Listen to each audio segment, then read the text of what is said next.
John issues that stands against patriotic obligation, work for the interest of Nigerians.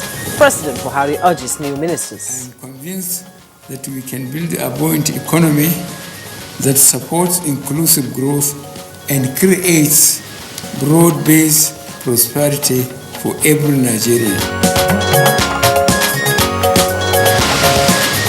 Presidential election petition court reserves judgment. Nigeria marks 3 years of polio virus-free status. So what it really means is that for the last 3 years, not a single child has been reported with paralysis due to wild polio virus. And on Good Morning Nigeria today, we shall discuss the new federal cabinet of President Muhammadu Buhari's second term. The swearing-in of new ministers by President Muhammadu Buhari and the subsequent assignment of portfolio on Wednesday, the 21st of August, kicks off the second term of the APC Next Level government in full swing. Claire? Jume, you're quite correct. Of course, it was a moment that Nigerians, had anxiously waited for so long. And like, someone said, the expectations, kept reverberating. Of course, we kept seeing fake portfolio assigned to ministers on social media. I didn't even consider that because, yes, I wait until the authentic list, comes out. But of course, the ministers are very integral to the success of the aspirations and delivery of good governance and dividends of democracy that this administration, that's the APC-led administration, has promised Nigerians. So the expectations, as we said, are quite high. Quite high, exactly. And, interestingly, Claire, the president in the second term increased the number of ministers to 43 from the initial 36 in his first tenure. And he had explained that the expansion is to ensure effective delivery. Effective delivery indeed. And of course, during the orientation, it was also made known to them that, look, the ministers should work, to deliver the policies of government in line with the party's manifesto. Yes. That was very critical. And if we look at the portfolios, that have been assigned to the ministers, there were indications that President Muhammadu Buhari, of course, not indications now, he retained his position as the Minister of Petroleum, of course, and just as many of the returnee ministers retained their previous portfolios. We're looking at the likes of Minister of Information and Culture, Lai Mohammed. Of course, Suleiman Adamu is also back to water resources. Adamu is back to education. Rotimi Chibika Amechi, Ogbonnaya Ono, and not forgetting the Labour Minister, Dr. Chris Ngige, all of them back to their former portfolios. Claire, when we got the list of the ministers, a lot of people were saying, no, this is good, this is one of the best we have, and commendable actually.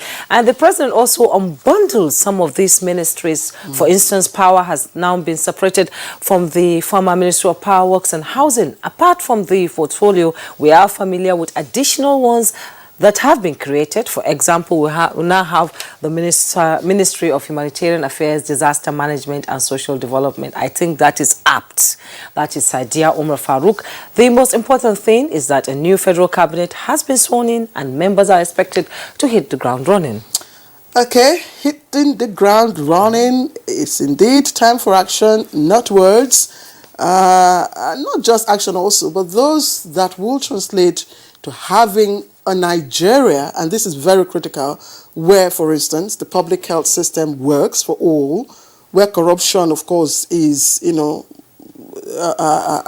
tackled, where we have streets are lit up, streets are safe, people are empowered, and houses, like we said, are lead factories working, schools and citadels of learning are, exemplary in terms of infrastructure. And Jume, if you recall, President Muhammadu Buhari, of course, stated, as I said earlier in his address, to wind up the 2-day retreat that preceded the swearing of the ministers, the majority of Nigerians are poor. So that is very critical. He said, look, your job basically is ultimately to get millions of Nigerians out of extreme poverty. 100 million actually, and I think they're on the path of achieving that in the next 4 years. Nigerians will be watching, and you remember the president said there will be a scorecard.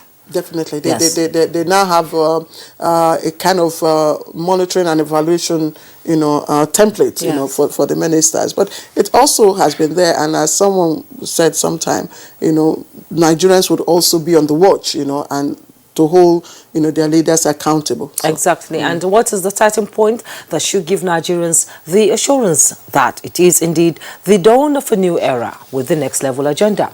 What should be done differently, drawing from the failures and successes of the president's first term? How do the new ministers intend to consolidate on past successes of the administration and break new grounds? What should Nigerians be expecting from the new cabinet, aside from some specifics that have been reeled out by the president at the various events like we discussed, the scorecard and everything? Is it a case of square pegs and square holes and round pegs and round holes, or round pegs and square holes, and vice versa? Whichever has played out, one thing that cannot be ruled out is the issue of competence and comparative advantage. These are some of our talking points on Good Morning Nigeria today. I am Jumma Yusuf. Thank you for joining us on the program. And I'm Claire Delabu Abdul-Razak. It's a pleasure to have you. And I'm talking to each and every one of you. I know you, and I know this program is your morning tonic every day. So thank you for joining us once again. It's Thursday's edition. And we're broadcasting live on the network service, Africa's largest TV network, the NTA. A complimentary part of the program will, of course, come your way. And we're looking at newspaper review. I'll be hitting you with the trending news, and we all have an idea. And we also have others like foreign news. There will be sports. But right now, let's take the news. And our colleague, Musba Danwahab. Musba, good to see you.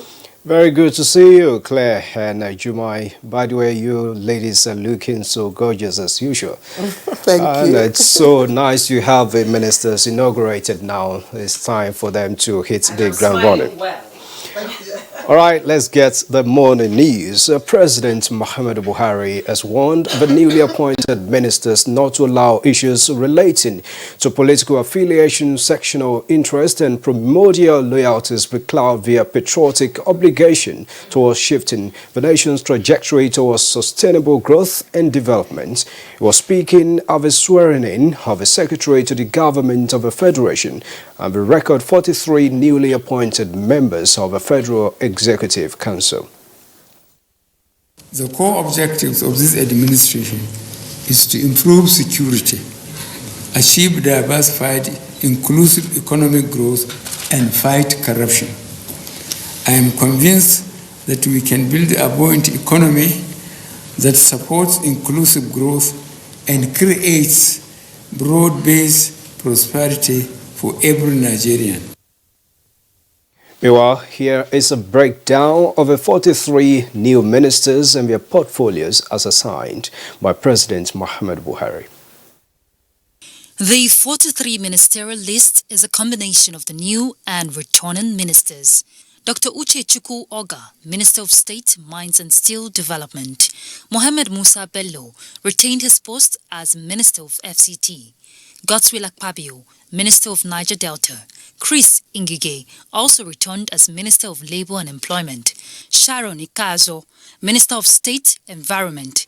Adamu reappointed as Minister of Education.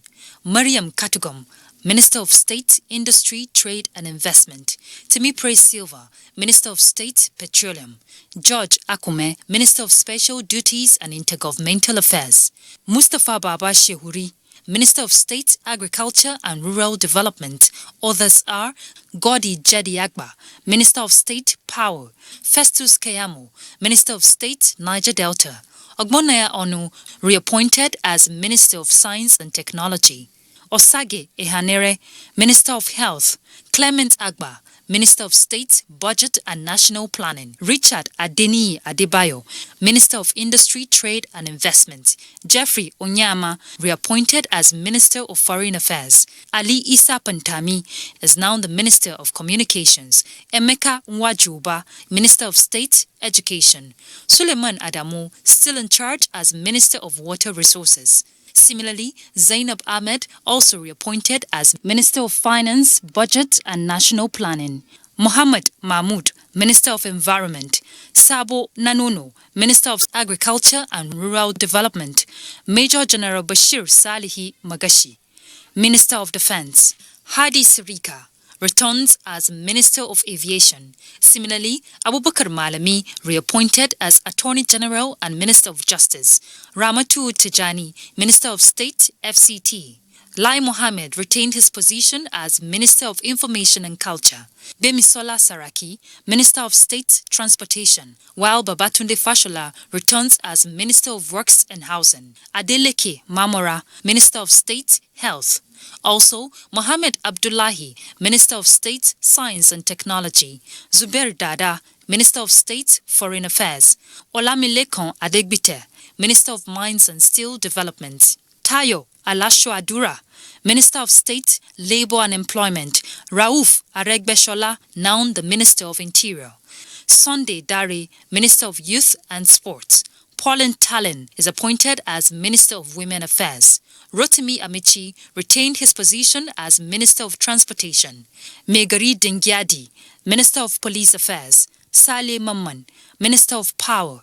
Abubakar Aliyu, Minister of State, Works and Housing. Sadia Umar Farouk, Minister of Humanitarian Affairs, Disaster Management and Social Development. And also, the new ministers have been speaking on their appointments, promising to deliver on their mandates. The Senate screened the ministerial nominees, then ministers today, and we found them to be worthy of being appointed ministers.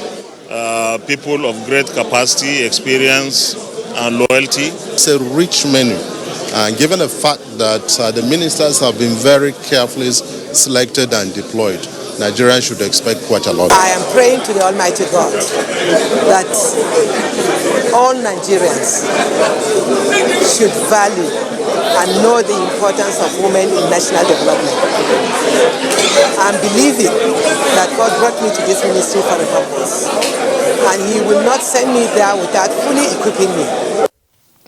Some other ministers there speaking on their commitment and readiness to work. And President Muhammadu Buhari has approved the reappointment of Femi Adesina as Special Advisor of Media and Publicity and Garba Shehu as Senior Special Assistant Media and Publicity. A statement signed by Deputy Director Information Abiodun Oladunjoye reveals that the President also reappointed Laolu Akande as Senior Special Assistant Media and Publicity Office of the Vice President. President Buhari equally retained the following appointments: Tolu Ogunlusi, Special Assistant Digital and New Media; Bashir Ahmed, Personnel Assistant New Media; Loretta Onoche, Personnel Assistant Social Media; and Nazir Bashir as Personnel Assistant Visual Documentation. Following the election of a former personal assistant broadcast media, Honorable Shaban Ibrahim, as the lawmaker representing Kano Municipal Federal Constituency in the House of Representatives, the President has appointed Buhari Salau as his replacement. The statement further indicates that all appointments take effect from May 29, 2019, except that of the new entrants in the team, that's Buhari Salau, which takes immediate effect. Away from that, Wednesday witnessed a series of legal fireworks at the Presidential Election Petition Court as counsel in the PDP petition adopted their final written addresses. With this development now, when next these legal practitioners are converging as counsel in this petition on the Court of Appeal, it will be time for judgment on the matter. As lawyers, we have concluded our professional duties. What is now left is for the court to study the evidence, read the addresses, the law, examine the authorities cited, and then deliver its judgment. And whichever way the decision of the court goes, this case will define electoral jurisprudence in this country. On health, Nigeria is marking 3 years of zero cases of wild polio virus. This is one of the diseases Nigeria has been battling over the years with near success. Records indicate that with concerted effort from the federal government and development partners, the country is now on the verge of being declared free of the wild polio virus. The 21st day of August 2019 marks exactly 3 years since the last case of white polio virus in Nigeria. So what it really means is that for the last 3 years, not a single child has been reported with paralysis due to white polio virus. This has never happened in the history of Nigeria. So today is really to acknowledge that milestone. But there's more work to be done. Certification will now begin. This will be taking several months, will be completed by sometime in the spring of 2020. All right, that's the news page on the program. Good Morning Nigeria will continue in just a moment as Claire and Jumai will take you through the appointments and inauguration of the new ministers and what to expect from them after this break.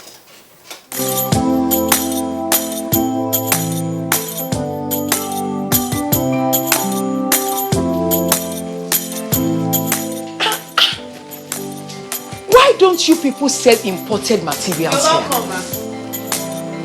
As beautiful as the shop is. Auntie, buying foreign goods does not help our economy. Neither does it boost local production. And the good thing is Nigerian-made products are high quality. Really? And to make Nigeria great again, that is why I only sell made in Nigeria products. Because change begins with me. I'm convinced. Change begins with me too.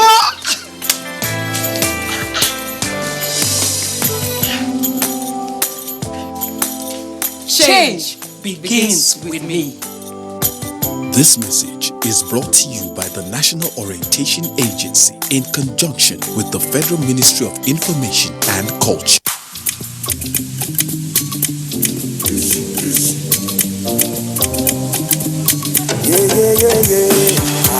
Igboro na sharp guy, Igboro na wise guy, Igboro they code everybody, Igboro they feel funky. Igboro na smart guy, anywhere he they go he they shine eye. Igboro no they slack oh, Igboro is very connected. Igboro they judge everybody, and they know they trust anybody. Igboro they look everybody like say them be suspect. Nobody wanna trust nobody, but everybody. Don't be like him. Free your mind with Airtel Smart Talk and enjoy calls to all networks at a flat rate of 11 kobo per second. 7 naira fee on the first call of the day applies. Dial *315# to join.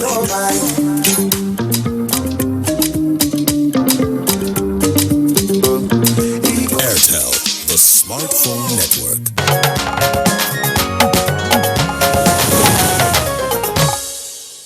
If you're just joining us, this is Good Morning Nigeria, and of course, we're broadcasting live from Abuja. The Nigerian Stock Exchange deletes 2 financial institutions from the NSE activities. Details on Business News with Chimobi Walter Unaji. The 2 financial institutions delisted by the Nigerian Stock Exchange are Sky Bank and Fortis Microfinance Banks. The 2 institutions were delisted pursuant to clauses of the Rule Book of the Nigerian Stock Exchange 2015. The delisting of the companies were approved by the National Council of the Exchange in line with the exchange regulatory delisting process as a result of the revocation of their operating license by their primary regulator, the Central Bank of Nigeria. Meanwhile, as the newly appointed ministers take over their portfolios and kickstart their assigned duties, some analysts have continued to react on the expectations from the core finance and economy-based ministries in finding alternative for Nigeria's infrastructural financing and the need to harmonize the achievement of the economic recovery and growth plan for the next level agenda. we cannot rely on infrastructural financing by relying on donors' contribution. It has to be something we tackle deliberately using our own national funds or by external borrowing. So what is needed for the infrastructure sector right now? First of all, the unbundling of power works and housing, of removing power from works and housing, I think it's a good move. It shows already that it signals that the president is sensitive to what the people are saying. And that's business news for now. I'm Chimobi Walter Naji. All right, many thanks to you, Chimobi Walter Naji, for the business package. And time now to brief you on trending news stars and quite interesting ones at that. That's a newspaper review coming up next.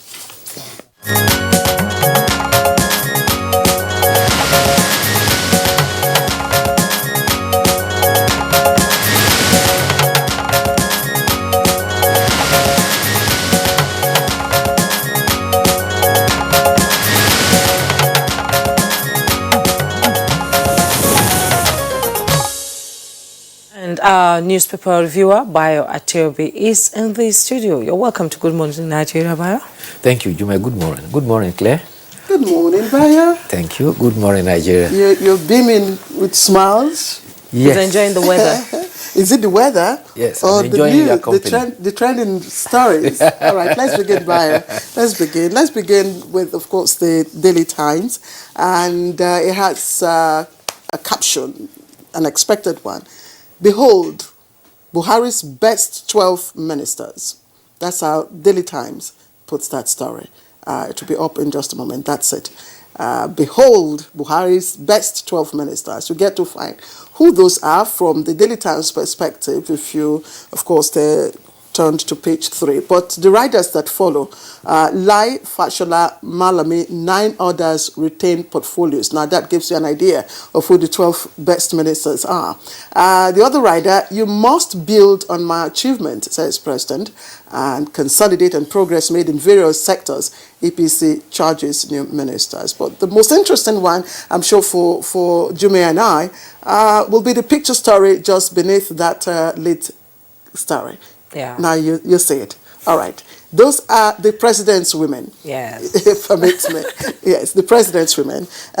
From minister of the new minister of the new ministry, Humanitarian Affairs and Disaster Management, we find Abuja, Sadia Umar Farouk there. We have the Minister of State for Industry, Trade and Investment. We have Minister of State for Transport, Senator Gbemisara Saraki. Minister of State for Environment, Sharon Ikeazo. We have Minister of Finance, Budget, National Planning. That's, of course, the super minister again. We have Abuja Zainab Ahmed, Minister of Women Affairs and Social Development, Dame Pauline Talen, and Minister of State FCT, Rahmatu Tijani. All at the inauguration by President Muhammadu Buhari. And just on the other side, you find a full list of the ministers and their portfolios. So I think let's just take the stories on the inauguration. Powerful women there. Powerful women. Yes, I know they are going to affirmative action. Yes, affirmative. But we didn't get the 45% actually. So now we come to the Nigerian pilot, where just below the masthead we have Chris Ngige saying he will resolve minimum wage logjam. And I think that is very good news to Nigerian workers. And you find that on page 6. FG approves 600 billion disbursement for power sector. Good news for Nigerian businesses and enterprises. The picture message there, Nigerian Association of Physically Challenged Persons during a protest demanding 5% employment opportunity by the Federal Civil Service Commission in Abuja, and I'm sure the new ministers will have to look into that. Next level, Buhari, 10 ministers retain portfolios, create 5 new ministries, and says we must achieve results in the next 4 years. That's talking about the check and balance of the ministries as they progress towards 2023. And he also warns against primordial interest. At the bottom plate of the Nigerian pilot, attack us and be deported back to Nigeria. Southeast governors dare Nnamdi Kanu. You find that on page 7. Thousands stranded as Nigeria closes semi-border. That's on page 8. And policemen to face murder charges for extrajudicial killings. Northern governor behind new revolution movement, Revolution Now. That's on page 11. You find details of it. And Shehu Sani loses at the tribunal. You find that all on page 5. And World Bank, African Development Bank blacklist more Nigerian companies. That's on page 38. On a sad note, that. Bayo, well, let's start. Yes, let's start off the news of the nation. Federal Executive Council has been instituted. 43 designated ministers took oath of office to uphold the 1999 Constitution of the Federal Republic of Nigeria and to also uplift their and also not allow their personal interest to overcome national interest. The President indicated that the Secretary to the Government of the Federation is to track implementation of government policies and also determine priorities. He also enjoined them to give their best and also work in harmony with permanent secretaries. With the words of today, I'm pleased to inaugurate 43 ministers who will work with me and the Vice President in the service of lifting the services of our people in Nigeria. The portfolio, which has been kept close as a secret, fell from the chest of Mr. President because he had long kept it out to his chest. There were 16 ministers of state, 27 substantive ministers. 10 of them are retaining their portfolios. There are 2 ministries separated. Power has been separated from power works and housing, and aviation from transport and aviation. 3 ministries were created: special duties and intergovernmental affairs, police affairs, as well as one long one, humanitarian affairs, disaster management, and social development. In all, there were 7 female ministers. 2 of them are substantive, 5 others are ministers of state. A former minister of state has now become a substantive minister. Some of the challenges, however, are that the police now have a ministry, police affairs. Already, police has 2 constitutional bodies, Police Service Commission and the Police Council. Now you now have the police ministry, and there's a minister for police affairs. And the Inspector General of Police, constitutionally... Does the Police Service Commission remains? Yes, it's a constitutional institution. But constitutionally, the Inspector General of Police reports to the Commander-in-Chief, to the President. Now you now have a minister. Yes. I don't know. Yeah, so how does that work out? Anyway, that's part of what we shall be looking at, in the content of our discussion. Yes. All right, Bayo, let me quickly take Daily Trust now, other stories. Daily Trust front page. Nigerians set target as ministers get portfolios. Of course, this is now looking at it from the people's point of view. As Buhari retains petroleum, Fashola loses power ministry. That's the caption of the Daily Trust newspaper. The story is coming just below the nameplate there. Thousands flee as Boko Haram seizes Gubiu. It's on page 3. And Atiku versus Buhari, tribunal reserves judgment. It's on page 14.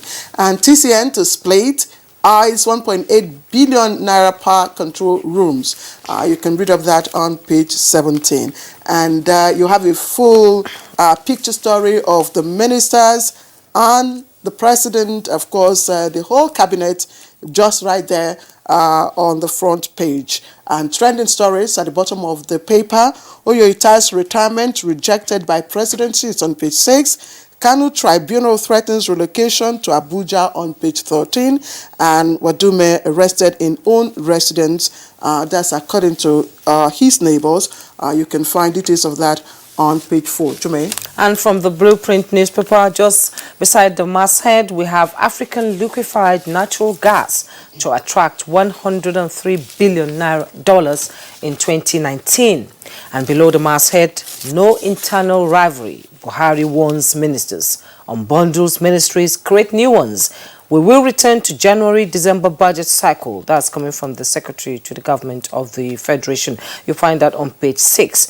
And on page 33, Naira weakens amidst lower oil prices. Profit taking. And then The flood sacks Maiduguri residents. That's a story that is close to my heart, and I hope they'll find succor. That's on page 15. And at inauguration, Mamman replaces Fashola as power minister. With riders, ex-Lagos governor now mans works and housing. Zainab heads finance, budget and planning. Laye Oyema Malami Ngigi. Sirika retains portfolio. Sirika retains portfolio. President still petroleum minister names Sylvia Minister of State. And then the picture story there, Claire has already read it. At the bottom plate of the blueprint, Atiku server claim lie of the century. That's coming from INEC. You find that on page 15. I have faint idea of interior ministry. That's coming from Aregbe Sola. What Buhari told me. AGF Malami. You find that on page 5. Southwest governors sponsoring revolution now in the north. That's coming from the CNGs. So you find that on page 7. Buhari reappoints Adeshino. Shehu Akonde orders. You find that on page 5. I will be confrontational. New sports minister tells NFF others. And from the leadership newspaper, just below the masthead, we have FG to inject 600 billion into power sector. That's coming from the TCN. Who may declare Africa polio? WHO may declare Africa polio free in 2020. You find that on page 13. And high expectations as usual as ministers assume office, unveil agenda.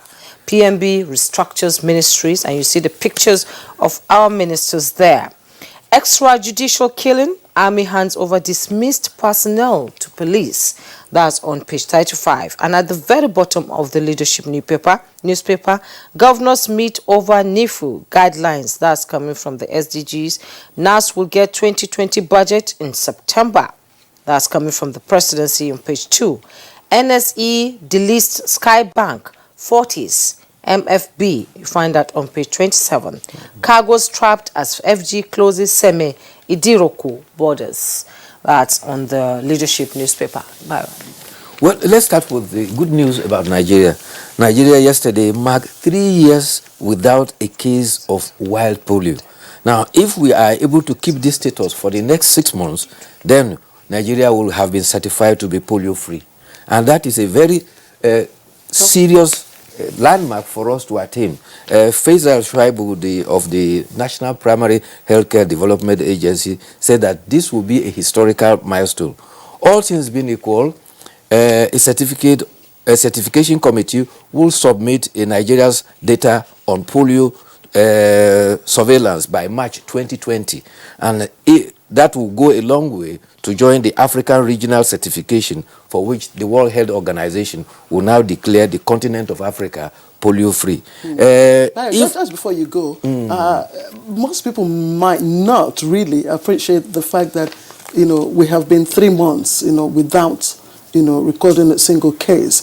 So could you just give us a little about the import of that? Not 3 months, 3 years. Sorry, 3 years. 3 years. 3 years. The import of that is that we were close to that. Nigeria, from 2014, for a period of 2 years, never had any polio. But unfortunately, one polio case was discovered, I think, in Mongono. Because of the insurgency, the inoculation and vaccination could not continue. And one case was discovered, and therefore, we had to begin again. So from 21st of August of 2014, we began again. And for 3 years now, we have been able to keep a clean slate. If we succeed by March, in another 6 months, then we will have met the 4-year criteria required by the World Health Organization. And Nigeria will forever and ever be polio-free. Oh, that's good. That's good. So we keep our fingers crossed. Yes. Okay. Now, there was this story there that you read about Wadumi. Yes. And some accounts have been emerged about how the kidnap kingpin was actually arrested. This was published in the Daily Trust. Police had been on his trail since 6th of August. He was followed up to a ghetto in the suburbs of Gezawa in Kano. A witness named Musa Idris says that Hamisu Bala, as that is his original name, his nickname is What Do You Mean, was trying to buy some goods at the plaza. 3 security men in plain clothes were outside the plaza. other 3 followed him into the plaza pretending to be customers. Eventually, they picked him up, arrested him, and took him to a waiting car. A man said to be in front of him, to be a front for him from Ibi, was also trailed to Abuja. He was found to have withdrawn huge sums of money and was about to take it to him in Kano when he was also apprehended. He was said to have withdrawn a lot of money, and the house for which he was arrested is speculated to belong to him, because this front is responsible for buying for him houses all over the Federation, even including Abuja, and as well as vehicles and other items. That was very daring of him. They have been actually picking almost all his network of criminals. We must give thumbs up to the police for that. But let's quickly look at the editorial. And today's editorial is taken from what paper now? The Punch, I think. The Punch, really. The Punch. And it's speaking to the issue of agriculture. And the title is Reviving Agriculture Requires Greater Urgency. And fortunately, we've got a new Minister of Agriculture in the person of Sabo Nanono from Kano State. Nanono from Kano State. And let's look at a bit of what the editorial is talking about. Now, it said, seemingly radical moves made recently to stimulate farming signpost both the federal government's awareness of the urgency for food security and also lack of coherence and coordination in its diverse initiatives. But here is the editorial.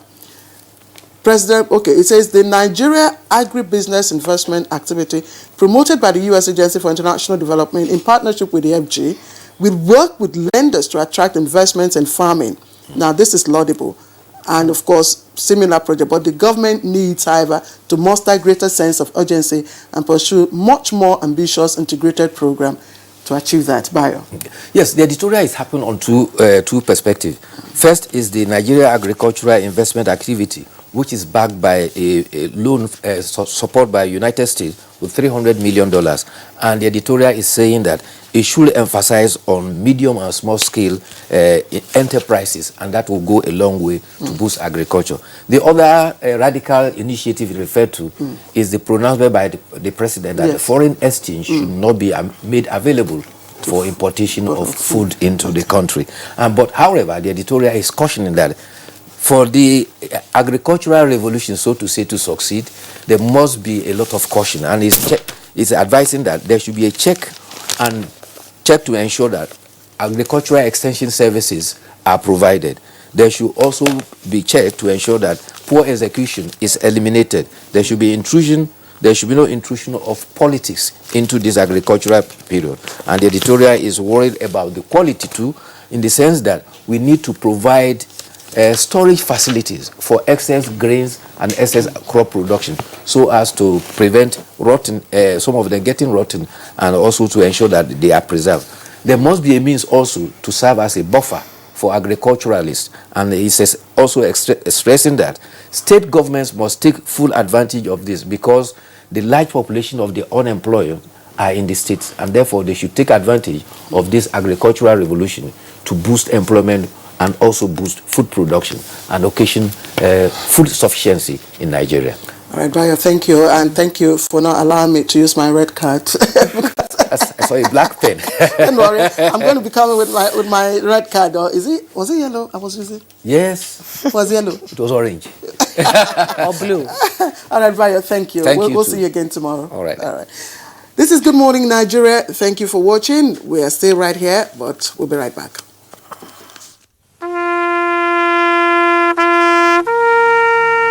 They are there at the crack of dawn. They are there busy preparing while we rise for our day. They are there silently, guarding, waiting, listening, and watching. They are there ready in the sky above and the waters below, in the blistering heat of the day, in the dead of night, willing, indefatigable, determined in the defense of the sovereignty of our country. They are our first line of defense and our last. They who have paid the ultimate price in defending us. They are fathers and uncles, They are mothers and sisters and girlfriends and boyfriends. They are brothers and cousins and best friends and neighbors. They are classmates, colleagues, and citizens of this nation. They are our defenders and deserve our respect, our prayers, our thoughts. Nigeria, please support our armed forces.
And to begin our discussion, let's take this excerpt from the President's address at the swearing-in ceremony of the new ministers, where he reeled out his expectations and those of Nigerians to the members of the new cabinet.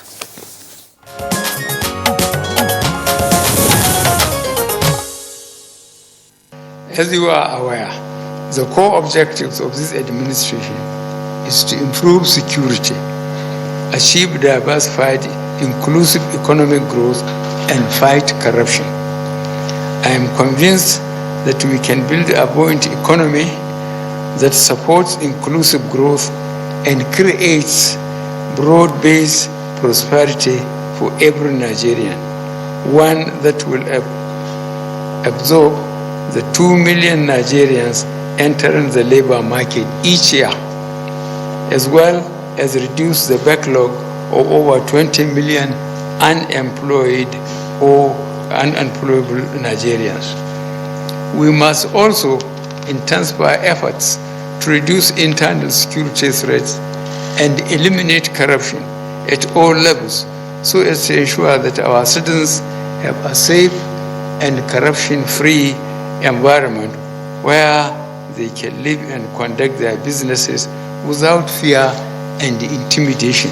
I am pleased to note that at the end of the retreat, we have agreed and prioritized the key strategic initiatives required to drive socio-economic growth in our country, which must be accomplished because the people of Nigeria expect nothing less from us. We have also agreed on the exploratory key performance indicators and deliverables to be achieved in the roadmap on government priorities 2019 to 2023. Distinguished ladies and gentlemen, our primary business over the next 4 years is to work together towards delivering the results that the people of Nigeria expect from us. We have a great opportunity as an administration to build on the progress already made in order to fundamentally shift Nigeria's trajectory on the path of steady growth and development. Let me also emphasize that as heads of your respective ministries and for effective implementation of your mandates, you are required to work closely with the permanent secretaries and chief executive officers of agencies under your purview. This has become necessary considering the fact that the task of moving the country to the next level requires dedication, focus, and collective efforts.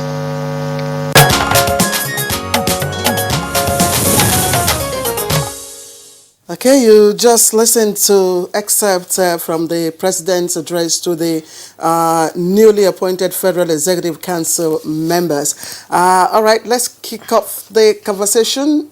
from us here in the studio. We've guests have joined us. Let me begin the introduction with Dr. Abdurrahman Abu Hamisu, who is a public affairs analyst and a regular face on Good Morning Nigeria. Dr. Hamisu, always a pleasure to have you with us. The pleasure is all mine. Good morning, Nigerians. Yeah, and we also have one of our own, and very soon we will put a tag on Jide Ojo as NTA Good Morning Nigeria's special analyst. Good morning, Jide. Thank you for joining us. Good people of a great nation, I greet you. Good morning. All right. Jume. Yes, and we'll also have in the studio, in our Benin studio, we're being joined by Gabriel Osaworo, public affairs analyst. It's a pleasure to have you join us on Good Morning Nigeria. Glad to be here. So we'll begin with. All right, let's begin on a general note. Gentlemen, you've all seen the faces of the appointees. You've seen the face of the cabinet and the drivers towards 2023. And let me start with Benin by, of course, Gabriel Osaworo, who is a public affairs analyst. From the composition and alignment or responsibilities, if you may, do this cabinet, do the face you see reflect the passion and ambition towards 2023? I beg your pardon, I didn't hear you clearly. The cabinet in composition and alignment of responsibilities or assignment of responsibilities, does it reflect the passion and ambition of the president to deliver, by 2023? Promising. Looking at the caliber of the men and women he's assembled and the way he's assigned the portfolios to them, it's a very good beginning. Apart from every state, as stipulated by the Constitution, having a minister in the cabinet, every geopolitical region also has an additional minister. So it's a very large team, and they have a varied background. And going by the address he read while inaugurating them, I think he means business, and we are to hope and support all the ministers to see what kind of policies they are going to enunciate from now on, realizing that they actually are at the policy level, and there is a very long distance between the level of policy making and the point of service delivery, which will matter to Nigerians. I believe they have the caliber to know the mechanisms they are going to put in place to make sure Nigerians benefit, to make sure the intention of the president, their principal, is carried out, and Nigerians have cause to be grateful to the government for the next 4 years. Okay. Thank you so much, Mr. Okonzua Osaworo, Dr. Okonzua. Coming back to the studio, Dr. Abdurrahman Abu Hamisu, people say there's a twist, a sweet twist actually, to the cabinet ministers. What's your take on that? Well, from what the president has done so far and from his address, I would say it is quite interesting. Apart from the persons, the last time we focused on the nominees, we agreed on something, that it doesn't matter the degree one possesses. What is of utmost importance is the mind to assemble teams, the mind to listen to the expert, and the will to take those actions and decisions that will be beneficial to the people. Now, the president has gone further to say, okay, coming from the past experience, maybe there are things that we needed to improve upon, which was what we talked about, that were there lessons learned, which informed the dropping of some ministers and addition of some ministers, and then maybe creation of additional ministry. Now, from what has happened from the policy direction, the key performance indicators, as well as deliverables, has pointed to one direction, that we are going somewhere, and this is the roadmap. The only thing that is left is for the roadmap to be unveiled to the public. In addition to what Doctor said, that Nigerians should support the ministers, we want to know the key performance indicators. We want to know the deliverables, so that we can hold these very particular ministers accountable. And then we can, by doing that again, we are assisting them, we are supporting them. Let me just not allow you to fast forward us. Okay. But so far, what's your thought about composition, the faces you see? The faces, I don't have problem with the faces I've seen. Because I said something. All you needed as a minister is in your ministry. Okay. So the problem is the person that is managing the ministry. Okay, fine. Chidojo, you have written an open letter, and I read quite a lot of it. But one thing I'd like to start off with you is the fact that you said in that letter you wrote to Mr. President is that you do not subscribe to the school of thought that anybody can serve anywhere. Those were your words. But put that aside. Do you see any glimmer of light from the cabinet? Of course, there is glimmer of hope and light. I was postulating yesterday morning. I gave a lot of advisories. I said the president should not hold on to the Ministry of Petroleum Resources because I want him to be able to have sufficient time to superintend the 43-member cabinet. We'll take you on those points. Yeah. So we have 44-member cabinet now with the president himself as one. But there is glimmer of hope. I mean, look at Pantami. You could have made a better choice of who should be Minister of Communications. And then, of course, Minister of Defense is a retired Major General. You have an engineer, and the Minister of Power. And everybody has said, look, you need to have somebody in power. If you really, I mean, making a superwoman of Fashola in the first time was a very big error. The staff of that ministry will tell you that there was a divided attention. One was getting more attention than the other. The man was focusing more on power than on housing and works. Now he has his work cut out for him. I had expected that even housing would be on its own, but the president caught everybody napping, establishing a Ministry of Humanitarian Services and social disaster management and social development. We didn't see that coming. I also didn't see coming the reinstatement of Ministry of Police Affairs and Ministry of Intergovernment, Special Duties and Intergovernmental Affairs. These are echoes from the past because we've had those under past administration where we have Ministry of Intergovernmental Affairs. But it's good that at least we've reduced substantially Minister of State because he was warning that there should be no internal wrangling. Usually, when you have a substantive minister and one or two ministers of state, there is that tendency, even from the conversation of ordinary Nigerians, they say this is a junior minister. There's nothing like junior minister. But the perception is that if you are said to be a minister of state, you are more like a subordinate to the substantive, which is not so. Because each of them is representing a state, and each of them will get equal remuneration, from my own understanding. So, but the president has been able to rejig a number of things. In fact, do the needful by merging finance, national planning, and budget. So that it's within one portfolio. And that's, you should thank him for making a woman such a super minister. He removed the super minister from a man and gave it to a woman. So that's a very good one for the women are super. And one thing of note that I noticed in the president's speech yesterday, and I quote, the president said, "We must work as a team. It demands that we know what the next person is doing. You must open communication with your colleagues. Lack of communication leads to lack of cooperation and suboptimal performance." I couldn't agree more with him on that point, because it is very important that, like I said in that open letter, together everyone achieves more. That's what team means. When you work as a team, you work seamlessly with your Minister of State, work seamlessly with your permanent secretary.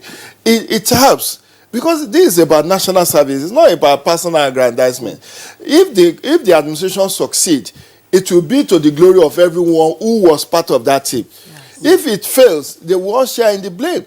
So it is good that is is drummed into their ears that, look, this is not a time to grandstand and say, look, I'm the super minister here, I'm the one in charge now. No, everybody has something to contribute. You can't discount any, even all the ministers must, I said it in that open letter, see yourself as a part of subset of a system. Yes. And everybody, because if you fail to pull your weight, it affects the entire system in terms of delivery. And every ministry matters.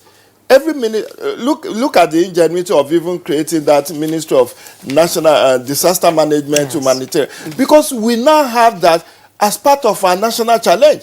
Look at the millions of people who are in IDP camps. People need, beyond NEMA, you need to have a ministry that focuses on how to, help improve the living standard of those people who are victims of insurgency and insecurity that we have in the country. So I think the president was on point with that. Although I didn't agree with him with all the postings, Okay. so I must be sincere with you. Okay, Jide, we'll come back to that. Now that you have started talking about the unbundling and, of course, the creation of new ministries, let's bring Dr.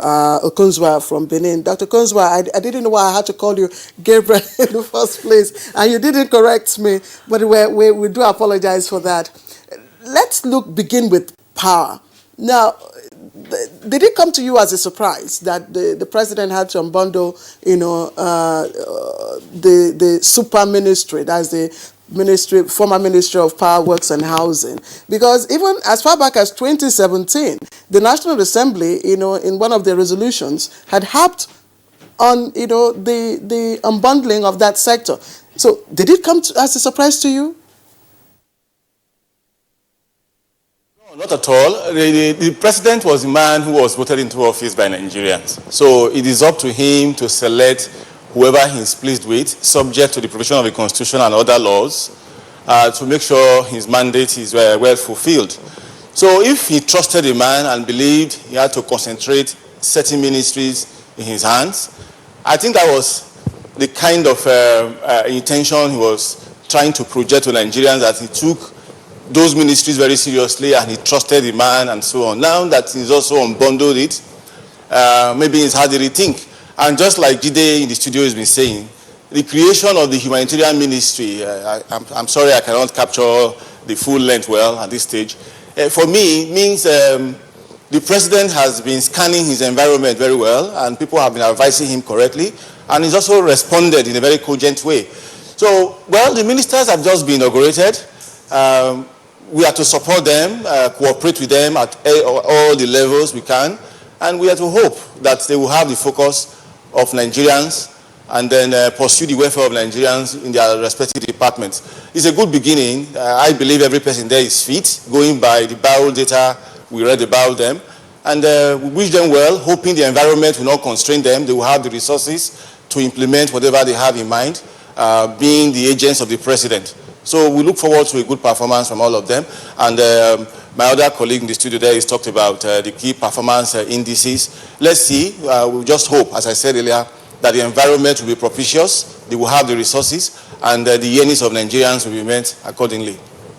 Sorry, still staying with you, Dr. Okonzwa, with power. Let's deal with the issue of power. I'm wondering, now we have the Minister of Power, Engineer Saleh Maman from Taraba is the new Minister of Power, of course, and Godi Jedi Agba as the Minister of State for Power.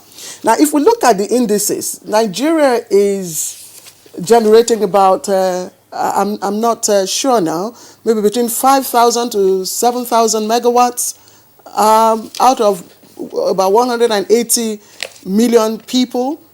Listen to these statistics of US and India. India is a country with a population of 1.3 billion and is generating 1.36 billion megawatts.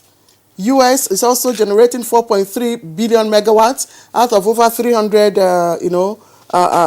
people. And Nigeria is 180 and we are generating between 5,000 to 7,000. Now, with this new ministry on its own, what value do you think we're going to add?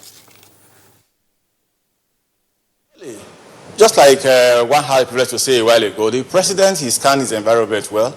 He had the benefit of a first term, and the second term now conferred on him by Nigerians.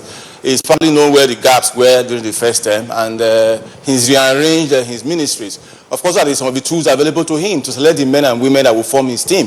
And this time around, he's dedicated a full ministry to the issue of power. Looking at the statistics you have just read out, I don't think any Nigerian is in doubt that the ratios are not in our favor. And the ambassador of a first world country during their national independence day recently actually mentioned to us that if we got our power situation right, most of our problems will be resolved. So there's no doubt about that. So creating a ministry and dedicating it to the issue of power is a very good way to focus and concentrate on that challenge, because it's going to prove pivotal if we got it right. So I think it's an opportunity for the two gentlemen who the ministry is entrusted to study the history of their ministry, the history of their sector, and actually have a very deep look at some of the factors that have held us back.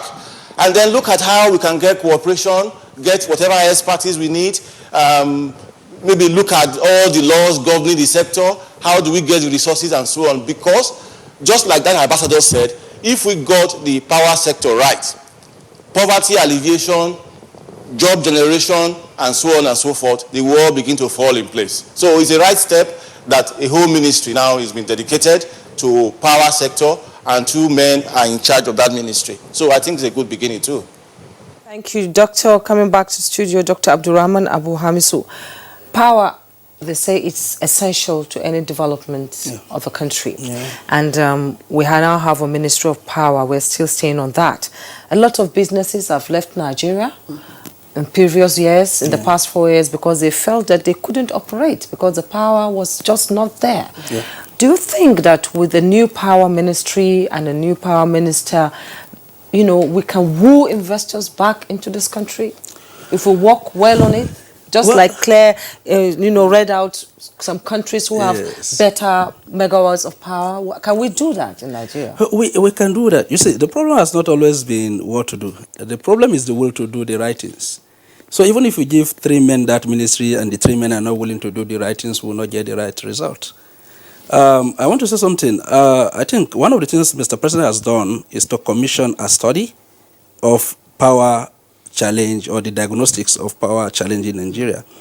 And Siemens was contracted to do that. And they started in 2016. They visited all the 36 states of the Federation, including the FCT, and I think the report is ready. And that is why there was a signing of a contract agreement between the government and Siemens. Now, that contract is not coming from anywhere. As usual, you come with your MOU and you get some persons to push it. And now, what is left is to get the resources to push through whatever the recommendations are, and that the 2 men that are entrusted with that ministry will not distort, and then they will not bring their own, say, selfish interests to bear on the process. Once the issue of corruption has been taken care of, then I think we'll see improvement in the power sector. Now, I was talking with my engineer friend, and this is what he said. He said anywhere in the world, he said $1 million will give 1 megawatt of electricity. $1 million, that is the standard rate. That, okay, in Africa, for maybe for the terrain and other stuff, say from 1.1 million, 1.2 million, 1.3 million, it's enough to get 1 megawatt of electricity. Now, the problem with Nigeria has never been the production of electricity. It has always has to do with transmission and distribution. Now, the second thing again that is not happening in this country is government has never challenged our tertiary educational institution to come up with challenges as to what we can do as a country. So nearly everything we are contracting, nearly everything we are importing, and we don't have the resources to do all of this. And that is why developing local capacity is very important. We have universities of technology all over Nigeria. So what stops us from exploring what we can do as a nation in terms of cost saving? Because Nigeria, yes, Nigeria is rich in terms of resources, but that resources has not translated into physical cash with which we can do so many things. And that is why countries are moving towards self-reliance. So in Nigeria, we must tackle this issue creatively. So if we are able to generate, assuming we are contracting generation, what can we do to start handling what? Transmission. For God's sake, we have Ministry of Science and Technology, Innovation, and what.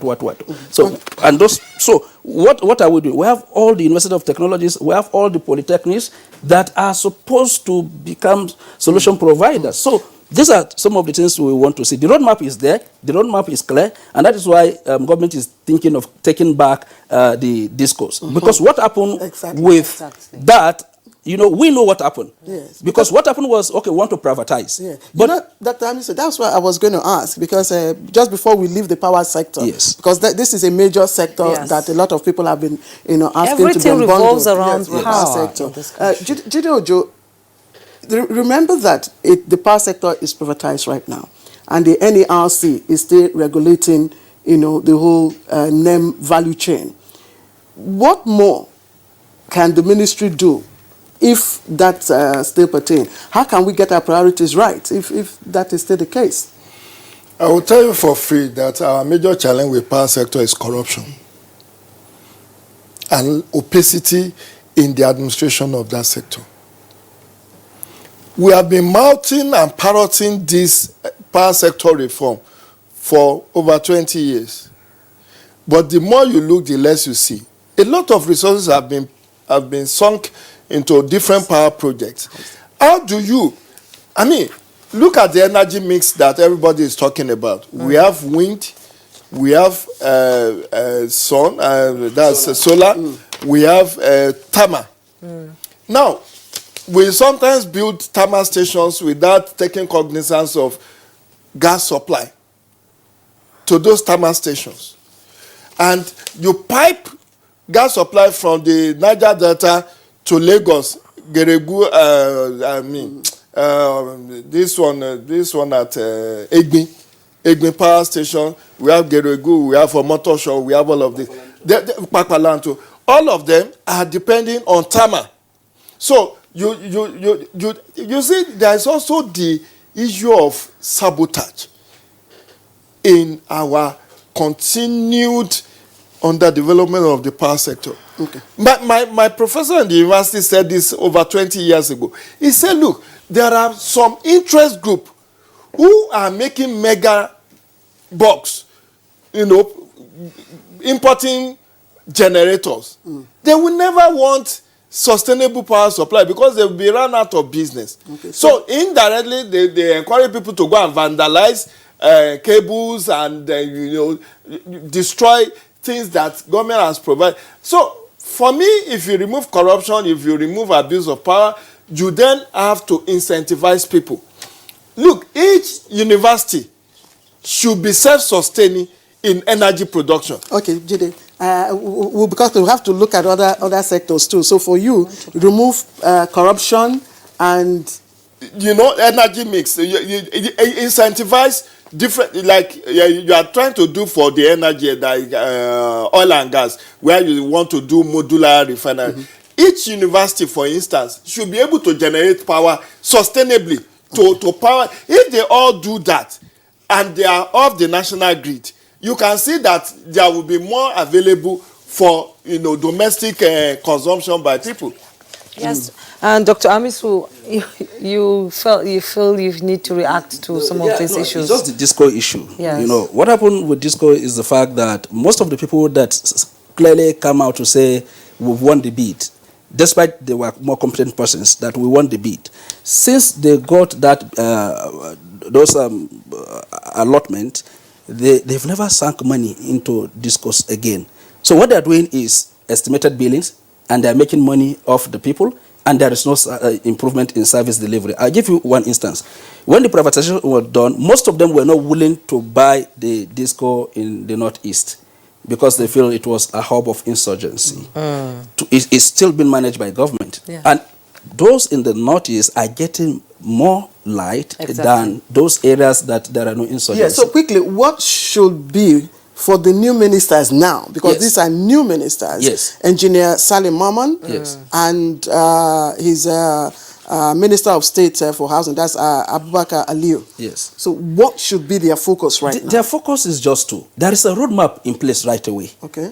their major work is not to distort the roadmap. Okay. It's to assist Mr. President with the best of advice and then to ensure that there is sustainable funding and that those discourses should be taken back. It's not as if government should contemplate. And my reason is simple. If the insurgency-infested areas that they refuse to buy is giving more light, what more are we talking about in terms of private management of assets? So what are we talking about? We have two templates now to compare. So the basic thing that has been happening is distortion. So for instance, you have megawatts. We have to move away from power, Dr. Amisu. Okay, let's get back to Dr. Okonzwa in Benin. You've got your next question. Yes, I would like to ask him a question based on youth empowerment and employment. We have 63 million youths out there just waiting for an opportunity to excel. And this new cabinet comes in, we have a new minister for youth and sports. What do you think she should do in ensuring that our youth are carried along in this process that we're undergoing now? The president himself said so at the inauguration still, that we have 2 million young persons entering the labor market yearly. We have to find a way to receive them to the labor market profitably and the rest of it. To care for the young persons of the country will go beyond job provision alone. The way we educate them, the way we care for them if they are ill, the general environment we create for them. So it's actually beyond the Minister for Youth. But he can actually drive the agenda. Just like the President himself said that there should be communication, there should be collaboration amongst his ministers.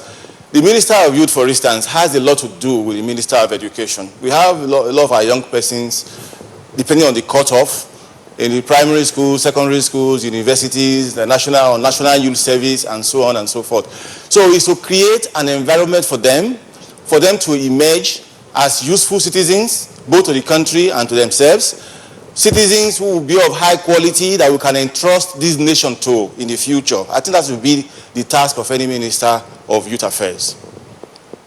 All right, Doc, let's come back to Jide. The housing deficit is still very, very high. Very high. Now, Babatunde Fashola is the Minister for Works and Housing. And Abubakar Aliyu Yobe, is Minister of State for Works and Housing. What can be done? What are we likely to see now? Is he now better placed to perform? Well, it's a debatable issue when we say we have 17 million housing deficit and all of that, and government is trying to build homes for people. I think the right incentive should be bringing down the cost of building materials, and also democratize this Land Use Act that's made governors to be the only one that can, because there's a lot of corruption in the housing sector. Face it, to even get CFO on a landed property, many houses, in fact, 3/4 of houses in Nigeria do not have CFO. Where would they get it? Because some people it has become a huge racket that before a governor will sign your CFO, the bottleneck is so much that if you don't settle people along the way, you likely will not going to have any titles to your homes. And what happened in that sense is that you cannot collateralize it. You cannot use it as a collateral to obtain loan and all of that. Even access to land, there is still a lot of fighting about one plot of land being sold to multiple individuals. And if you say government should be the one to build those 17 million houses that are in deficit, according to estimate, where would the resources for that come from? Even if you have that resource, how then do you ensure that the process is also not fraught with corruption, that people who are already who are not in need of those houses are still not the one that will end up with it and then inflate the price in selling off? Because what we have seen, even with shopping malls and all, when other local government or state builds shopping malls and all, and said they are letting it out, government will be very considerate, giving it out as rock bottom price. But some people will buy more than one. Some will buy 10, 15, 20 and start reselling at the prevailing market price, making huge profit out of it. So for me, yes, we have, and when you talk of housing deficit, it's also skewed. You don't have housing problem in rural communities. It's only in urban centers. But Jide, we do have a housing challenge. We do have especially a need, here in Abuja. Yeah, no, we do have a need for, housing. And one thing you cannot take away is that the gap is wide. Whether 17 million, whether you are debating, the gap is wide. What I'm saying is now we have a Fashola who has been relieved of one very critical ministry. He is now in charge of works and housing. Is he now better placed, to rejig some of those things that you're saying? What is the challenge before him? Definitely is better placed. I mean, I know in his first time he was trying to build houses across the 36 states. I think he started, I don't know whether he has completed many of the housing projects that he has. But I was at a function, Buhari meter functions organized by CDD, where he was one of the ministers that attended that function at Sheraton Hotel. And he was saying, do Nigerians want a low-cost housing or what was the alternative that he was projecting? Because the building materials are not cheap. Now you want low-cost housing. One bedroom flat that will go for maybe 500,000, you buy it up. Where is that? When you look at the cost of building materials, which many of them are imported, they are not produced locally. So at the end of the day, if government were to build those houses, government would run it at a loss, unless if you want to subsidize. And like I tried to paint the picture, you build a 3-bedroom for maybe 15 million, and the low-cost people, ordinary people that middle income and that you want them to have advantage of that, cannot afford it. And the mortgage system in Nigeria is not working. What I would have expected is to make the mortgage system work, so that people can have high moratorium on, if you decide to go for 3-bedroom government apartment, you have like 10-15 years to pay back. Not that you have to put cash down for you to be able to take. I mean, that was what was done to many of the housing estates. This Game Village, this Festac, Jakonde estates in Lagos. You have longer period to pay. You pay money is deducted from your money, from your salaries, and you have like 10-15 years within which to pay, so that it doesn't become like a huge burden to you paying. But it's not, government cannot provide the sufficient number of houses or homes for people who are in that need. So what should Fashola be thinking of doing? There are different models that can be done. Like I said, if you can find a way of bringing down the cost of building materials and get people access to land in a seamless way that, everything is not bureaucratized, you can get genuine land that they will not say is government land 10, 5, 15 years after you built on it. They say, you have built on government property, and then you come and carry your house, and then it becomes a problem. That's what we have seen with many, because there is even no sensitization about which one is government land that is not already in use, and maybe it's for future government projects. So people go and buy from so-called people who have already been compensated, and then 5 to 10 years after they have built homes, the government comes to recover its own land. So there is a lot that needs to be done, a lot of sensitization, a lot of, how to ensure that you bring down the cost of building materials in such a manner that people of low income can afford to build. And then you also regulate the standards, because the building cost is not respected in Nigeria. We have a lot of challenge. People just build on drainages. People get all manner of people build on road areas that are so you need to do a lot of that, but it needs the coordination and support of state government and local government. You cannot do it alone from Abuja. You can't legislate that. Thankfully, housing is not on the exclusive legislative, it's under the concurrent list. So you need to carry the states along. So we'll now move from housing to health. Sorry, before you move, okay. Dr. Hamisu, I remember we hosted minister, talking about Fashola on these programs, during the last term. Yes. And he did hint on the fact that he was trying to address the issue of mortgage you talked about. So from your perspective, what would be your advice to him now to be able to address the housing challenge that we have at the moment? You see, there are so many factors. There is one critical factor that my friend Jojo did not touch on. It has to do with the income of the working class. Yes. In a situation whereby everybody is a local government unto his or herself, you generate your own power, you take care of your own health, you pay tuition fee, transportation is not cheap.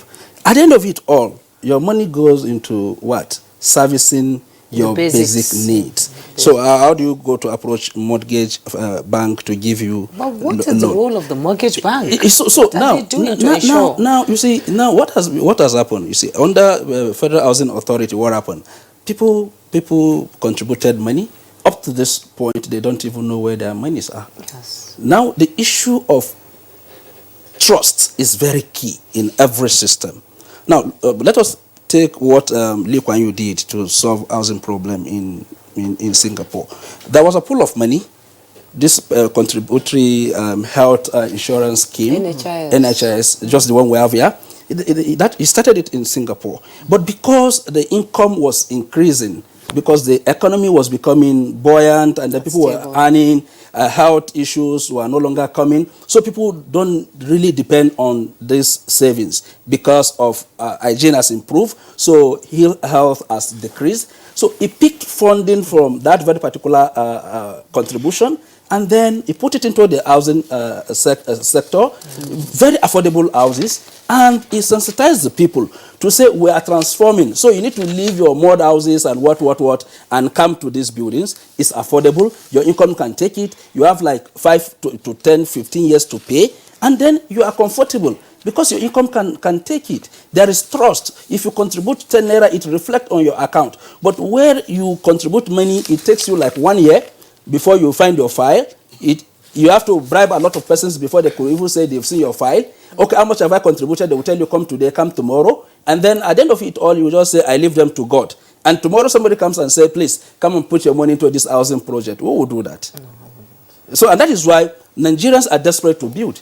And then if you go to the suburb, you see all manner of houses. Some, they can't pass for store. And somebody will tell you, well, since I'm not paying rent, I'm okay. So, the first thing is trust. The second thing is innovative thinking.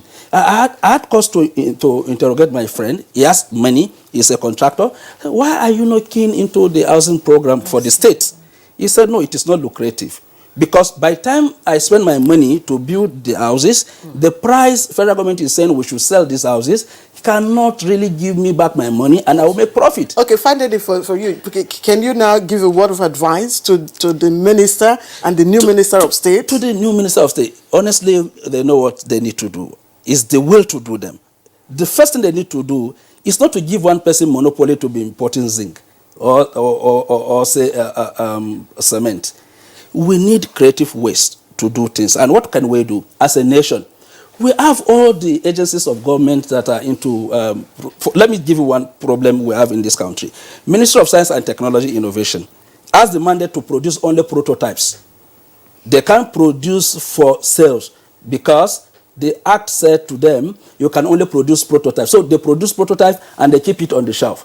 Now, can't we challenge them to start coming out with innovative ways of sourcing building materials locally, and then we have our houses built at a cheaper rate because they have the mandate to do so. So that those things that are on the shelf can become consumables for Nigerians. So the act establishing that very particular institution is supposed to be amended. And lastly, I want to say something to what my friend said about Ministry of Youth and Sport.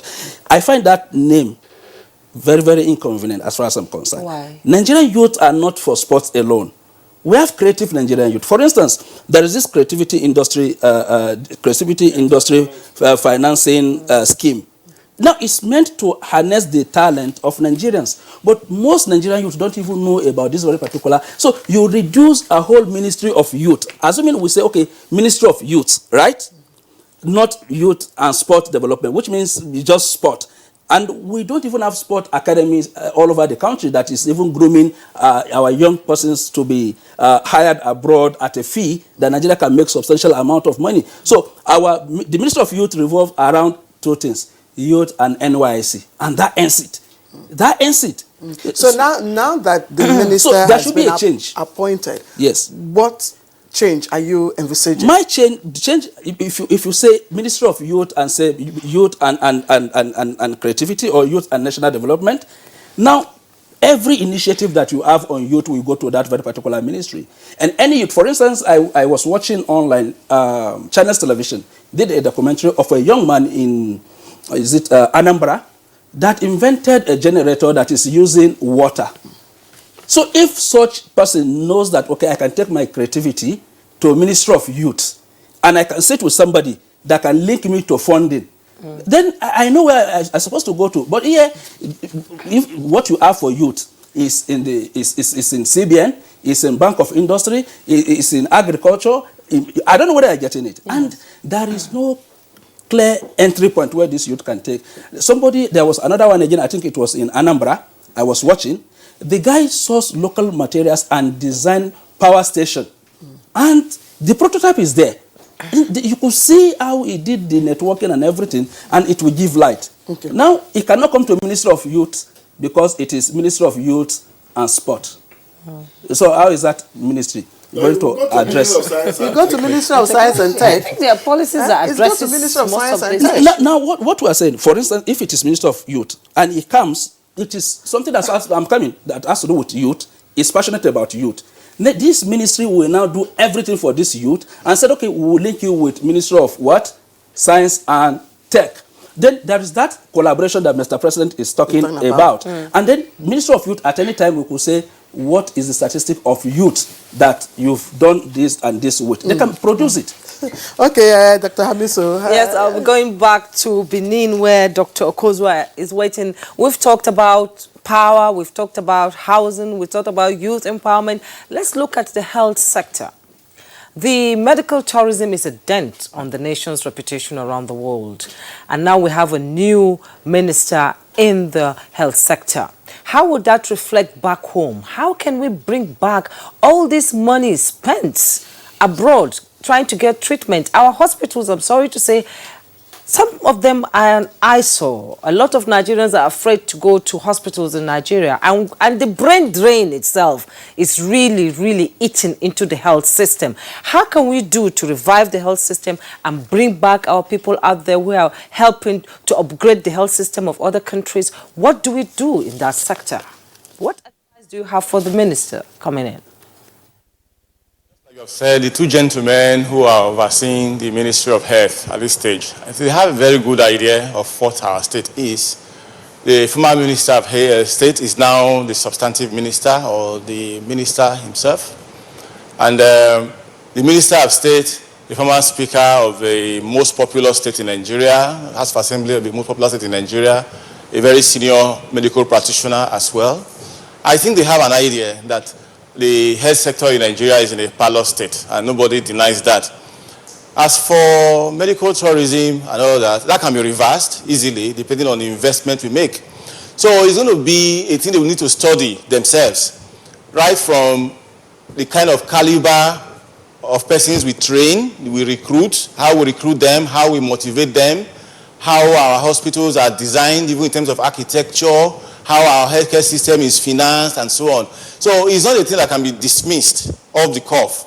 But I think they have the ability to study the system and know what to recommend to the president. But the health sector is going to need a lot of investment. So much investment, so much help. Training of manpower for expertise to keep abreast the rest of the world so that the needs of Nigerians can be met.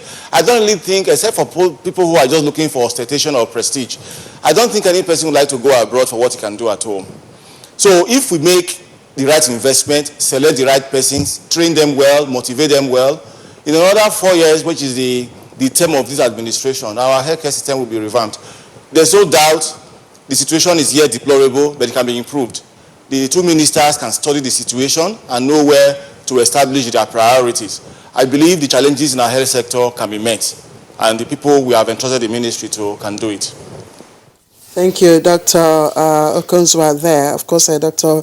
Hanire, was the Minister of State for Health, who has now been upgraded to the Minister of Health. The Minister of State for Health is Dr. Olonibe Mamora. Now, Jide, this is a sector where impact is rarely felt nor even sustained.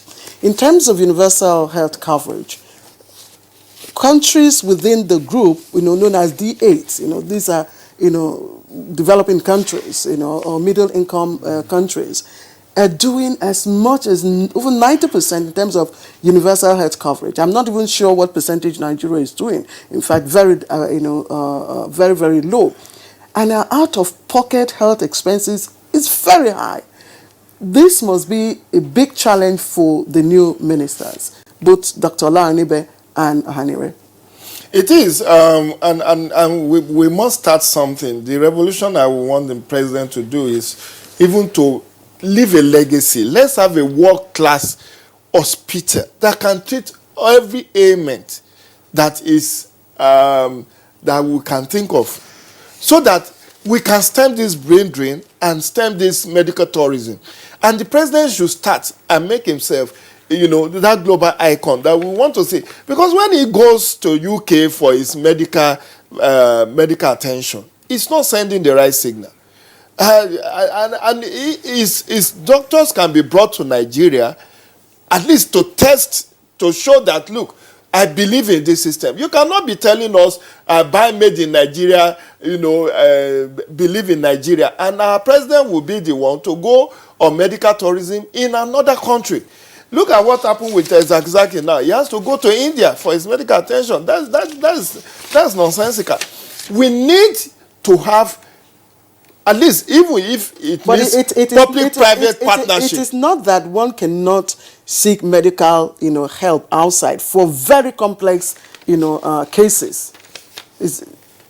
Yes, but let's be part of the global community. Fidel Castro was terminally ill in Cuba. He never went outside of Cuba to seek help elsewhere. You won't see an Israeli prime minister going to US to seek medical attention. That should be our culture. I'm not sure an Indian prime minister will come to South Africa or go to Egypt. Because it's about national prestige. It's about it's about our country that, look, we can do it. And it's about believing the system. Because if you don't fix it, and I know that our time is running, but I also must say this. There is need for better coordination among the three tiers of government in order to revive our decaying healthcare, like the primary healthcare centers. That's where it starts from. The primary healthcare centers are almost non-existent. So how can we jack up the health insurance? Health insurance is to incentivize people, not only government workers, to be part of the health insurance. You need to take it to the market squares. Let the market people know that through their cooperative, they can also buy into the health insurance scheme. So that, and you need to explain to them the benefit, cost-benefit analysis. Look, all these out-of-pocket expenses we are doing is not helping you. What if you don't have money and you fall sick? Well, instead of going to faith clinics and going to herbal centers, you can, with that money, or you can still access. So when people know the advantages, they will be able to join. But that sensitization has not really taken. And there is a lot of trouble, a lot of infighting, a lot of challenges with national health insurance scheme all over the last 4 years, with the leadership problem that they have, and also the fight with the HMOs, health management organizations, about service delivery and all of that. Until when we fix that, if you fix that and you make the HMO and the value chain to work optimally, so that people start seeing the benefit, that look, even when I have ailment, with that money on me, I can still access healthcare. We will not get there. So you need to bring the artisans, the ordinary people on the streets, the students, the National Youth Service Scheme, all of them. You must have different models for different category of Nigerians, so that they can all buy into it. Our NHIS enrollment is less than 10% of the population, and in US and all that, that's what Obamacare is all about, to bring more people into the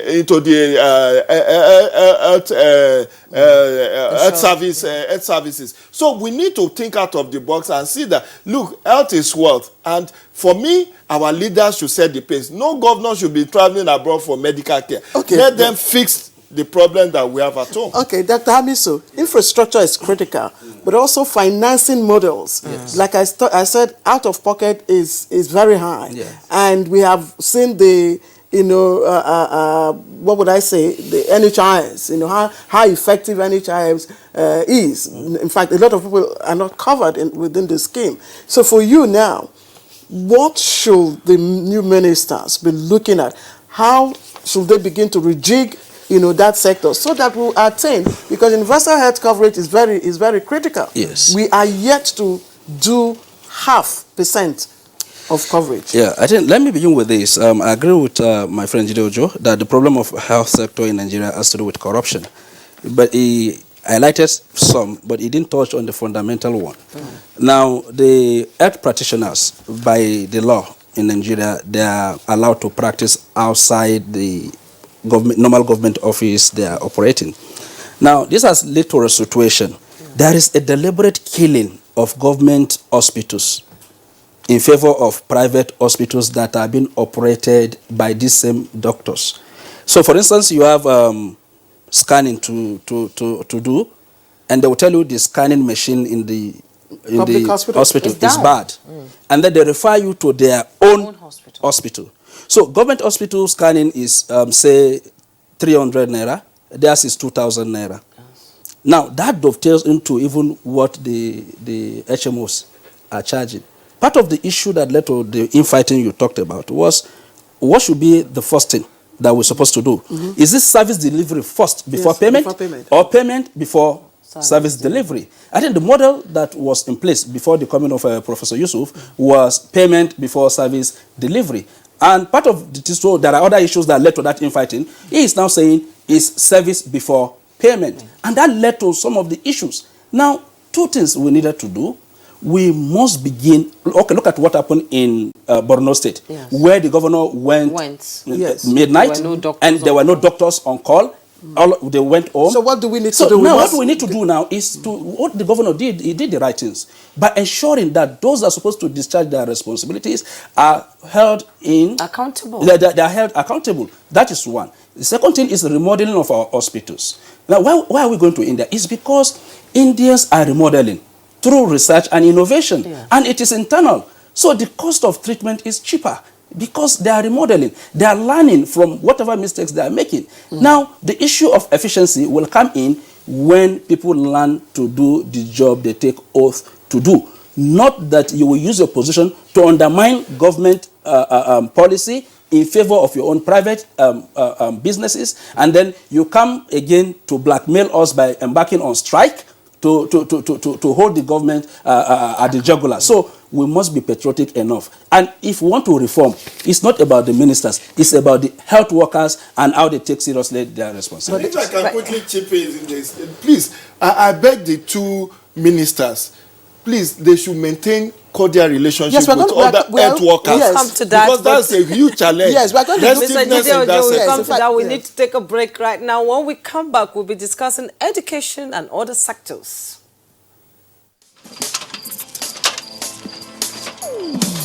Oh boy, climb this thing now. Not be only to connect lights. Come you and yourself now. Now wow. Oh boy, come down now. Oga Kasali electrician who they look for with this. Oh, Oga Kasali, come help us fix this wire now. Sorry, I no longer carry out illegal connection. It puts the lives of people at risk and can cause fire outbreak and disrupt power supply. I will never be part of anything that has to do with this any longer, because change begins with me.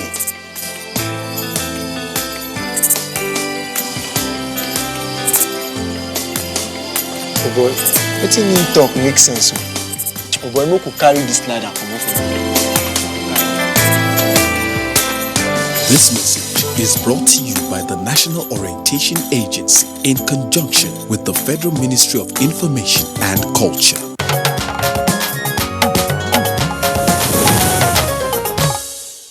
All right, welcome back. You're watching Good Morning Nigeria live here on the network service of the NTA. We've got some tweets. Let's quickly begin with them. First is Akimboyewa tweets. Since the desire of PMB and the 9th National Assembly is to return the budget cycle to January to December, the big test for the new ministers will be the preparation of 2020 budget for presentation to the National Assembly in September. They must work hard to pass the test.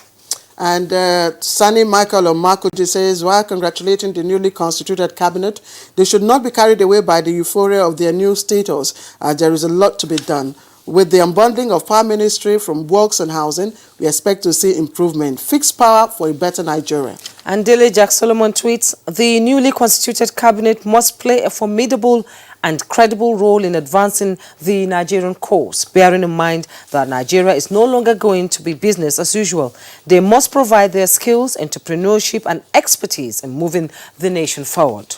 Bala Amos tweets, much work awaits Minister of Defense, Interior and Police Affairs looking at the security challenges in the country. We hope they will perform as expected. And Titus Monday Knock tweets, the tax ahead would be enormous for the new ministers, but they should strive to make Nigeria great again. Job creation from our team for our teeming youth, industrialization, tackling insecurity, fixing the transportation sector, and above all, Akejo Lagbejo, at this stage, they all need the support of Nigerians to drive the vision of Mr. President, which is to give us a future. Specifically, the civil service must respond positively to improve the quality of service to make the job easier for their incoming ministers. And Mike Anyako tweets, big congratulations to our newly sworn-in ministers. Congratulations also to PMB and all Nigerians. The tasks ahead are enormous, but they are achievable. The ministers must work as a team and never be pessimistic to achieve just success. They must carry their permanent secretaries along to avoid internal conflicts. And Alpha C, newly constituted Federal Executive Council, should be focused, forthright, shun corruption, and borrow a leaf from President Buhari, who stands against corruption tendencies and not in doubt, knowing fully well that a lot is expected of them in view of numerous challenges facing the nation. And Abraham Kolo tweets, I congratulate them, but there is no time for foot dragging. Nigerians are hungry and angry. They should know that positive action is needed for them to leapfrog of their country.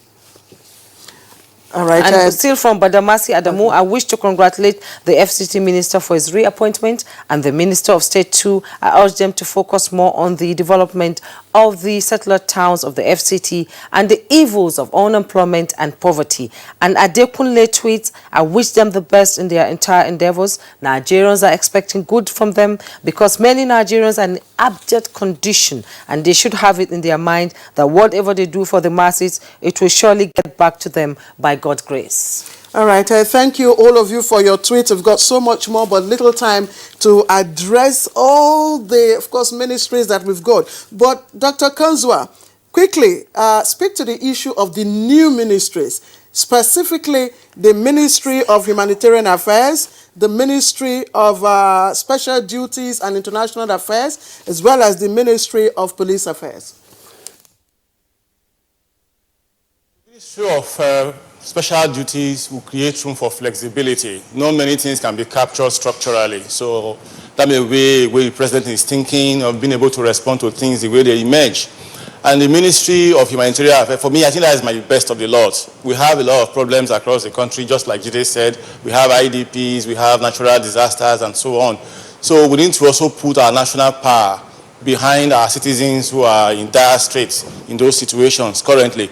And if you just indulge me a little, I would like to, presuming there's supposed to be a kind of interaction between me and my compatriots in the studio, some of the last statements made by Hamisu, I believe they were not terribly circumspect about the health sector.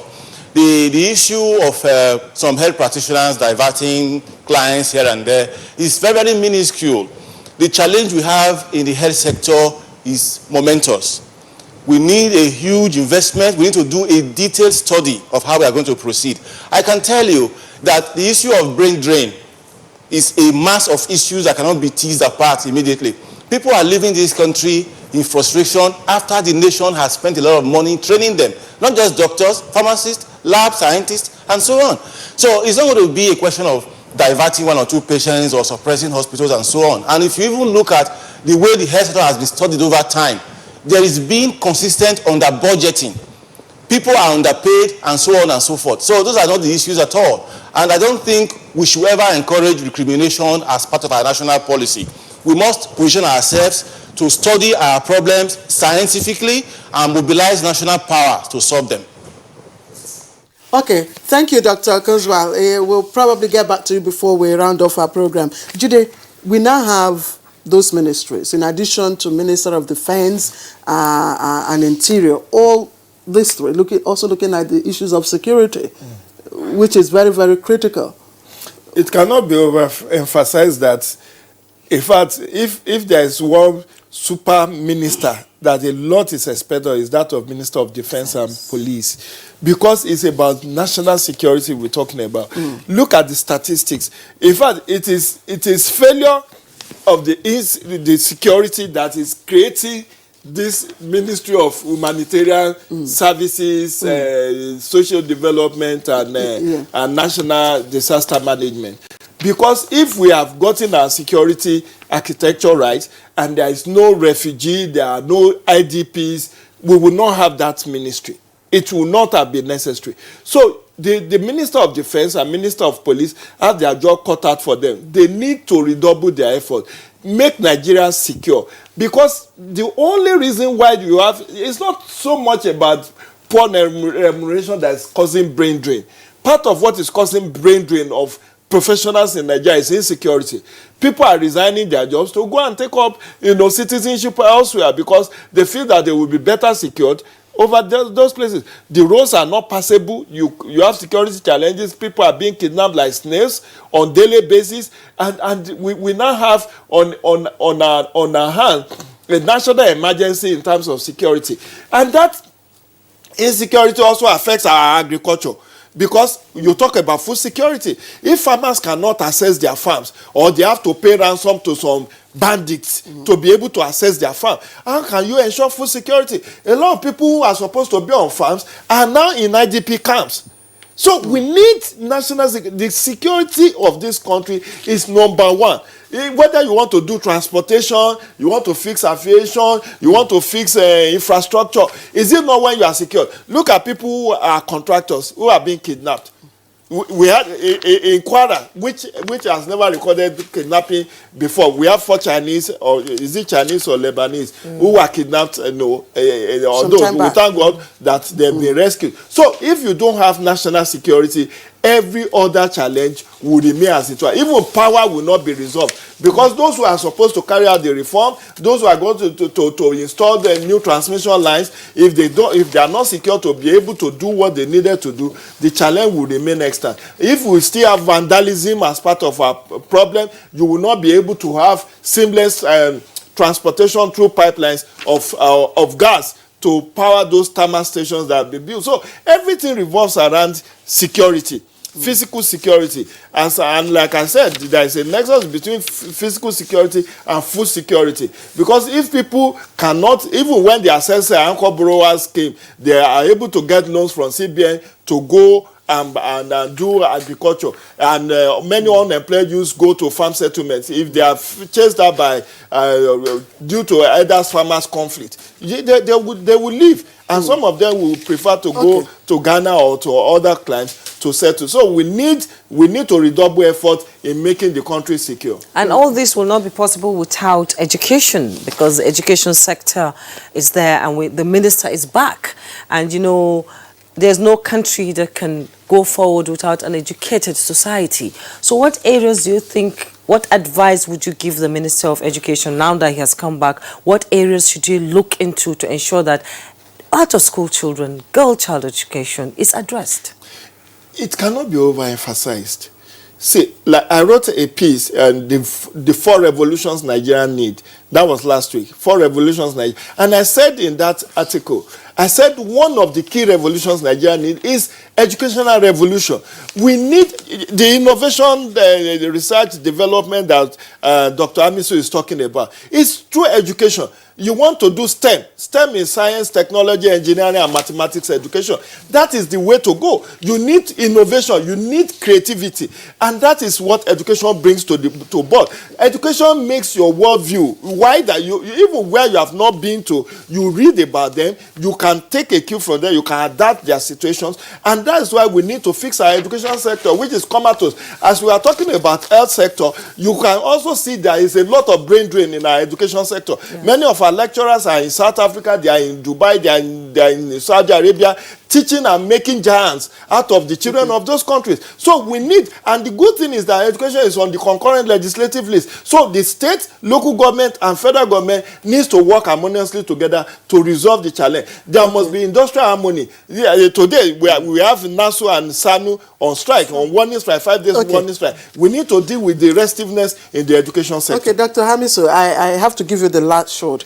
I'd like you to speak to the issue of education. He has, of course, talked about it and the gaps in the education sector. But the former minister, has been retained. That's Adamu Adamu. He's retained in the ministry. Now, also look at the new ministers that are supposed to, or that are now manning interior, defense, and police affairs, which again is very critical. Quickly, a word of advice for them. Yeah, for me, security. There is so much wrangling and interagency rivalry that needs to be dealt with. Because where there is need for collaboration, you see, no nation will succeed without intelligence gathering. And without that, you cannot really do anything. Now, intelligence gathering has been largely neglected in Nigeria. So we wait for the criminals to start doing their thing before we start running after them. And the security system is supposed to be ahead of these issues. Secondly, we must not actually leave the business of security to service chiefs. Major General Bashir Salih Magashi is Minister of Defense. Police Affairs is Magari. And then you have Interior is Aregbesola. Yes. Now, what we needed to do in the security sector is to democratize security. What I mean by democratization is security is everybody's concern. But what has been happening largely is security has been turned into something that has to do with armament. So it is only service chiefs or those that are wearing uniform that can really provide solutions to security. No, there are a lot of researches out there that have been done. For instance, what has the governor of Zamfara state done to stem the tides of killings? He realizes that there are some of the traditional rulers that are complicit. What will be the first step for them? Yeah, what he did is to depose them. He has been deposing those of them that has been caught. Some of the malams that have been caught to be supporting the bandit, he is dealing with them. And that is stemming the tides. So you could see the action of one governor having ripple effect in terms of stemming security. Instead of shouting that federal government is not doing anything when it is the responsibility of the state government or the local government chairman to act. So Dr. Hamis, what are you telling us? What I'm telling us is there must be collaboration among board and interagency rivalry must be dealt with so that tough war will be reduced. Everyone wants to claim credit. The second thing again, let me go to education briefly. Our education curriculum has to change across board. From you see, if you take our social sciences, for instance, and that's why when you bring people to the studio, the first thing they will do is when you're talking with them, they will say, for instance, in America, for instance, in Canada. By the time they're coming back to studio, the program is done. Nobody is referring to Nigeria because our educational curriculum has taught us that whatever we have here is bad. So we need to learn what is good from elsewhere before we can now do what? Replicate in Nigeria. Now, those societies that are growing, their educational system is structured to support all the sectors of the economy, the security, and so on and so forth. So I'm expecting that as soon as Mala Adamu Adamu gets back to work, he should be able to call our teachers together to review our curriculum to support the development that Mr. President wants to see come to fruition in Nigeria. And then lastly, they should challenge our expert. For instance, you have somebody who is a civil engineer, He is there lying on the street. He's there in the classroom. He has a lot of researches that he can give to federal government that will generate a lot of ideas. This government has not tapped seriously into our educational system to see what we can offer. Thank you so much. We're running out of time, actually. We've run out of time, actually. Yes, we've run out of time. We cannot go to Benin, but we thank you, Dr. Okozua Osaoro, Public Affairs Analyst. It's been a pleasure. Thank you for your insightful contribution. And back here in our studio, we thank Abdurrahman Abu Hamisu, Doctor, Public Affairs Analyst. Thank you so much. Thank you. And our usual Jide Ojo, Public Affairs Analyst also. It's been a pleasure. Thanks for having me, Julia. Thank you so much. Claire. And now we go to the sports update.